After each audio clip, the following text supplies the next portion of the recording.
AIMM के प्रमुख असदुद्दीन ओवैसी साहब हैं और ये बिहार में फिर से चुनाव लड़ रहे हैं, विधानसभा चुनाव।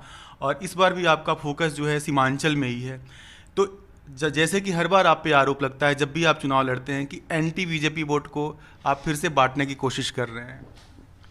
नहीं, हमारा फोकस सिर्फ सीमांचल नहीं रहा, बल्कि बिहार के दीगर इलाक़ों में भी हमारे जो स्टेट प्रेसिडेंट जनाब अख्तर उल ईमान साहब की लीडरशिप में बिहार के मुख्तलिफ डिस्ट्रिक्ट्स में हमारी पार्टी ऑर्गेनाइजेशन मजबूत किया गया और उस जगह पर भी हमारे कैंडिडेट्स खड़े होंगे और पूरी ताकत के साथ मुकाबला करेंगे।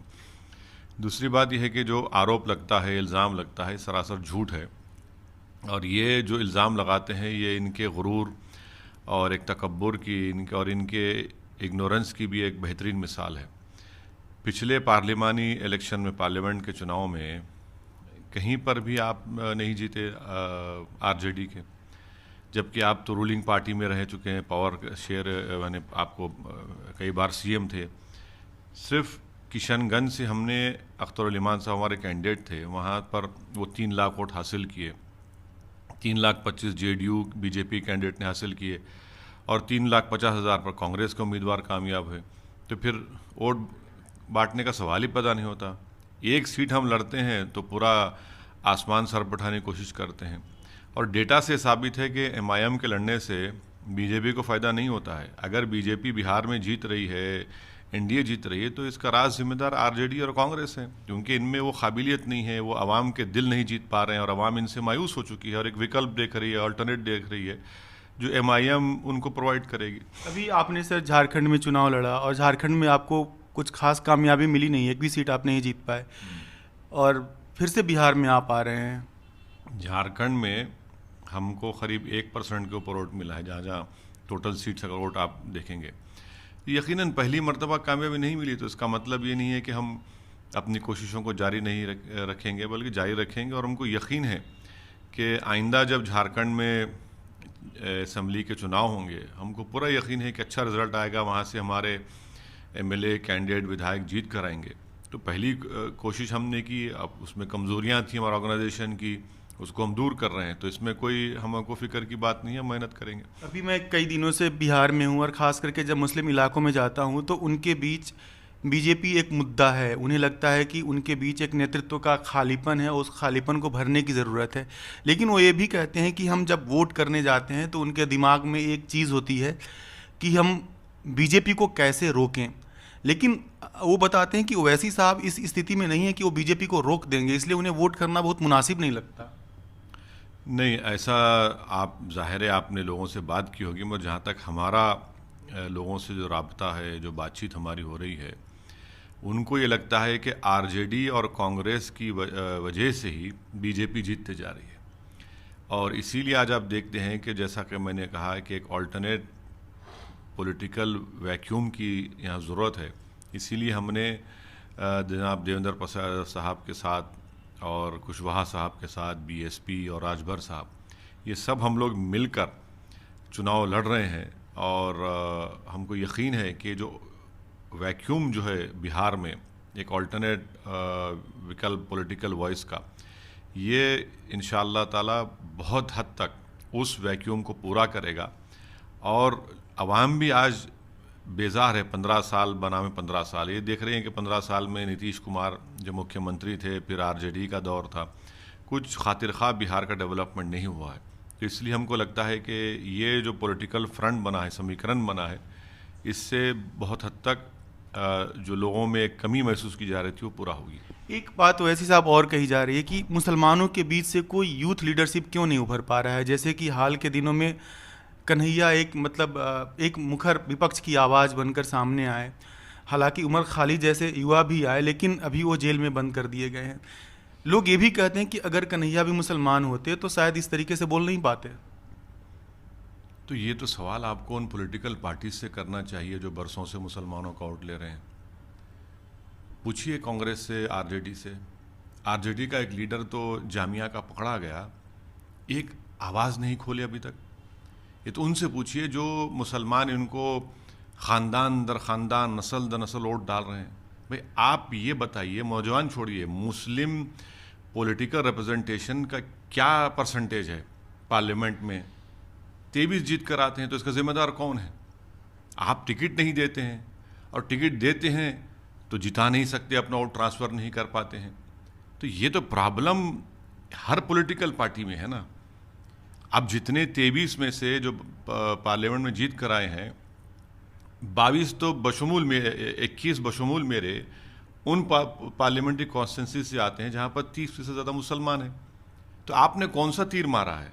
ये तो सवाल, ये तो आईना आपका ये सवाल इन पॉलिटिकल पार्टीज़ को जो मुसलमानों का वोट ले रहे हैं तो शर्म से डूब मरना चाहिए कि इतनी बड़ी आबादी है 14%, और उसको आप पॉलिटिकल रिप्रेजेंटेशन नहीं देते हैं, उनको आप दूर रखते हैं डेमोक्रेसी से, तो फिर ये तो डेमोक्रेसी के लिए ठीक नहीं है।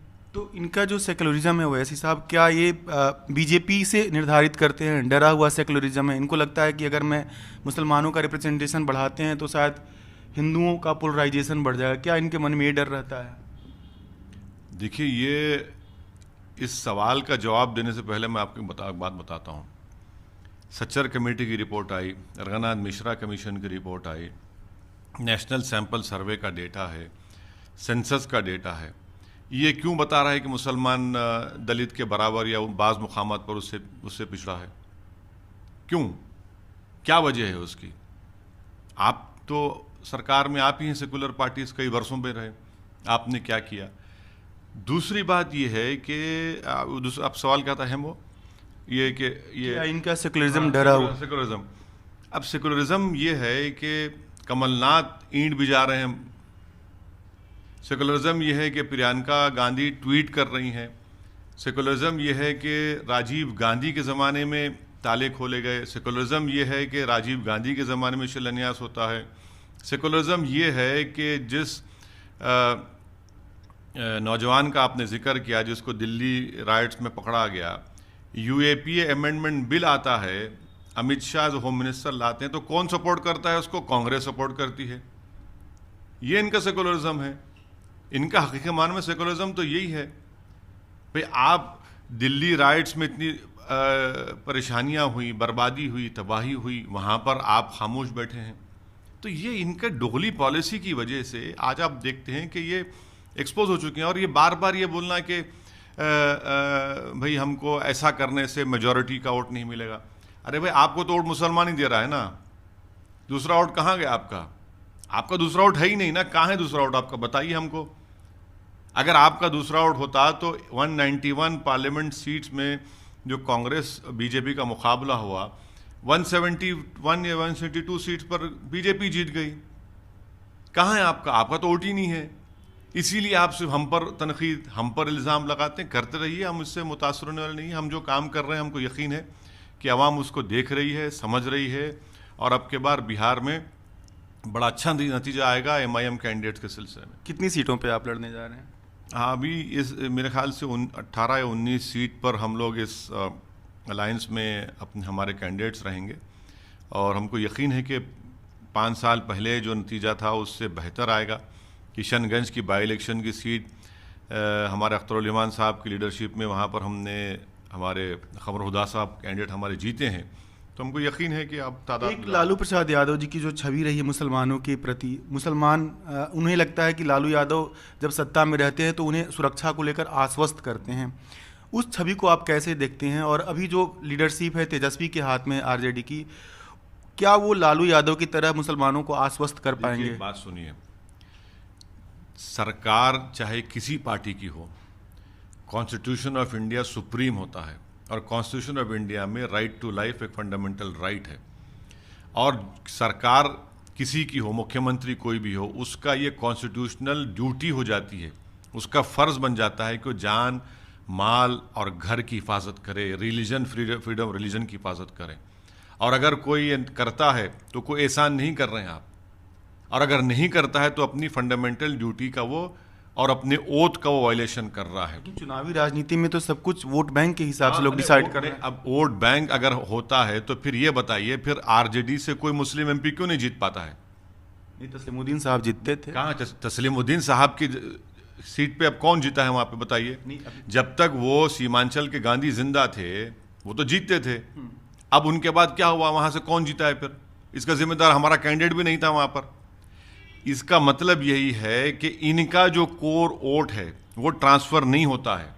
लेकिन सर आरजेडी मुसलमानों के रिप्रेजेंटेशन को लेकर कोई कसर नहीं छोड़ी है, मुसलमानों को पर्याप्त। इसीलिए तो इतने एमएलएज उनके चले गए जेडीयू में।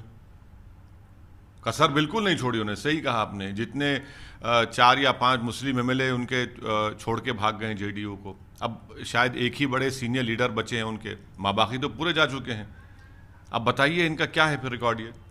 मतलब मैं ये कह रहा था कि वो टिकट पर्याप्त देते हैं, इवन के नीतीश कुमार भी टिकट देते हैं। मतलब बिहार में वो मसला नहीं है जो कि आपको गुजरात में दिखेगा या झारखंड में दिखेगा या फिर दूसरे राज्यों में दिखेगा। इस बात को तो आप मानते हैं? इसका जो अंग्रेजी में कहते हैं ना, proof of pudding is in eating. Bihar में कितने मुस्लिम एमपीज जीत कर आते हैं? एक तो जनाब खैसर साहब वो, और दूसरे 2014 के बाद कम जीत रहे हैं। नहीं, इसके बाद 19 में बात कर लीजिए, 2 ही एमपी हैं, वो भी कांग्रेस के हैं। और अच्छा, वो जीते हैं किशनगंज से, क्योंकि अगर अख्तर भाई नहीं लड़ते, 3 लाख वोट नहीं ले, तो वो भी चले गई थी सीट पर। तो इसका यही तो मतलब है कि ये सीरियस नहीं है, इन जैसा हम उर्दू में कहते हैं इखलास नहीं है, सिंसियरिटी नहीं है एम्पावरमेंट करने की, और सिर्फ यही समझते हैं कि भाई माइनॉरिटी है, गुलाम बना के रखो, डर बना के रखो कि हम हैं तो तुम्हारी जान और माल की हिफाजत करेंगे। अरे वो भी नहीं कर पा रहे आप, कुछ नहीं कर पा रहे आप। इसीलिए ये एक ऑल्टरनेट पॉलिटिकल प्लेटफॉर्म जो बन चुका है बिहार में, हमको लगता है कि इससे बहुत बड़ा फ़ायदा होगा उन गरीबों का जिनकी उम्मीदें अब तक पूरी नहीं हुई हैं। मैं सर यहाँ कुछ मौलवियों से मिला जो कि कुछ मौलाना है, कुछ जमात इस्लामी है और कोई और कई संगठन है। तो उनका कहना है कि किशनगंज में वैसी साहब को कामयाबी इसलिए मिल रही है क्योंकि वहाँ पे एक कास्ट, खास कास्ट के मुसलमान हैं, सुरजापुरी मुसलमान जिन्हें कहते हैं। क्या ये सच है? अब देखिए, मैं तो बिहार का नहीं हूँ, मगर मेरे को डेमोग्राफिक सीमांचल की अच्छी तरह मालूम है। वहाँ सुरजापुरी है, शेरशाहवादी है, कुलैया बरादरी है, लेकिन 45% में सुनिए वहाँ पर हर किस्म की बरादरी है। किशनगंज टाउन में अलग बरादरी है। अब अगर कोई ये कहता है तो फिर उनको बिहार सीमांचल के बारे में कुछ मालूम ही नहीं, उनको मालूम ही नहीं। बिल्कुल गलत बात कह रहे हैं वो। सबका ताउन मिलकर ही तो आपको आगे बढ़ता है ना। अब पहले बोलते थे कि आप एमआईएम इसलिए गई कि वहाँ पर ज़्यादा मेजॉरिटी में मुसलमान है, अब कह रहे हैं कि अभी ये तो ये तंग नज़री है उन लोगों की, और इस तरह से अज़बियत के मज़ाहरे वो ना करें तो बेहतर होगा। तो इस बार क्या आपकी गठबंधन से आपकी पार्टी कोई सीएम कैंडिडेट होगा? हाँ, कुशवाहा साहब हमारे सीएम कैंडिडेट होंगे। अब वैसी साहब आप फिर वही गलती कर रहे हैं। मतलब 4% वाले नीतीश कुमार सीएम बन सकते हैं, 14% वाले लालू प्रसाद यादव 15 साल तक सत्ता में रह सकते हैं, तो 18% वाले मुसलमान को आप क्यों नहीं सीएम कैंडिडेट बना रहे हैं? आए गए, अभी तो शुरुआत है, आगे बढ़ेंगे। पहले तो आप अपने नंबर्स बढ़ाइए, आप हकीकी मानों में अपनी लीडरशिप को डेवलप करिए। देखिए, ये बेनामी की लीडरशिप आपको कुछ नहीं करने देती। जब आप एमआईएम के कैंडिडेट्स कामयाब होंगे तो वो हकीकी मानों में आपकी लीडरशिप बनेगी और एक प्लेटफॉर्म बनेगा जिससे, जैसा आपने कहा कि यूथ को मौका मिले, सबको मिले, तो वही तो हम कर रहे हैं। जब ग्रास रूट लेवल से लीडरशिप उठेगी तो सब चीज़ होगा। अचानक कोई चीज़ नहीं हो जाती है, यकीनन होगा। वो दिन आएगा इंशाअल्लाह ताला जब आप देखेंगे कि ये सही मानों में जो वीकर सेक्शंस का अलायंस होगा वही तो कामयाब होना चाहिए। बिहार में इससे पहले एक्सपेरिमेंट हुआ है, सिर्फ एक्सपेरिमेंट हुआ, मगर उस पर अमलावरी नहीं हुई, इम्प्लीमेंटेशन अब की बार होगा इंशाल्लाह। ये आपकी रणनीति का हिस्सा है कि अभी मुस्लिम को सीएम कैंडिडेट नहीं बनाना है? नहीं, कोई हम कौन होते किसी को ना बनाने वाले, नहीं बनाने वाले? आपकी पार्टी? नहीं, हम कौन होते? अभी तो हमारा जो अलायंस हुआ है उसमें हम सब ने बैठकर ये तय किया है कि जनाब कुशवाहा साहब इस अलायंस के चीफ। आपको कुशवाहा साहब अब सेकुलर दिख रहे हैं? तो कल तक आरजेडी में थे तो क्या थे वो? नहीं, वो बीजेपी में थे। नहीं, कल तक आरजेडी में भी तो पार्लियामेंट इलेक्शन लड़े, जब क्या थे? मैं पता नहीं, मैं तब भी डाउट करना चाहता। नहीं, तो ठीक है, आपको पता नहीं, मगर आरजेडी में थे, पार्लियामेंट इलेक्शन लड़े, तो उस वक्त ये सवाल नहीं होता। जो मेन स्ट्रीम पार्टियां हैं, कभी यहाँ कभी वहाँ, कभी सेकुलरिज्म के नाम पे, कभी नेशनलिज्म के नाम पे, अब फिर वही गलती आप दोहराएंगे तो फिर आपसे भी वही सवाल पूछे जाएंगे। हाँ, बिल्कुल पूछना चाहिए हमें सवाल, हम जवाब देंगे ना, हम क्यों पीछे हटेंगे सर? कुशवाहा साहब की तो एक अपॉर्चुनिस्टिक पॉलिटिक्स रही है, इस बात को तो आप भी मानते हैं। अपॉर्चुनिटीज पॉलिटिक्स रही है, नहीं रही है, इसका जवाब वो बेहतर दे पाएंगे। हम आपसे कह रहे हैं कि हमारे समीकरण के वो हमारे सीएम कैंडिडेट हैं। जब आरजेडी में थे तो दूध के धुले हुए थे। अब जब नहीं है तो फौरन जितने सेकुलर नाम निहाद लोग हैं उनको लगता है कि सब ये चीज़ें हो रही हैं, तो अब ठीक है। मोदी कैबिनेट के पूर्व मंत्री को आप सीएम कैंडिडेट बना रहे हैं, इस तथ्य से तो आप अवगत हैं। बिल्कुल जानते हैं और इस बात से बस दुनिया भी जानती है, मगर जब वो आरजेडी में थे, जॉइंट कैंपेन किए, पार्लियामेंट इलेक्शन लड़े, तो उस वक्त क्या था फिर? आपकी धर्मनिरपेक्षता सर आरजेडी से तो तय नहीं होगी ना। तो सही है, बिल्कुल सही है, मगर हमारी धर्मनिरपेक्षता हो या जो भी हो वो हम तय करेंगे, हमारा जो अलायंस करे वो तय करेगा। मगर ये क्वेश्चन जो शुरू होता है कि नहीं अब आपके पास आ गए, इसका जवाब दीजिए, अरे भाई तो उसका भी तो जवाब दे दीजिए ना कोई आप।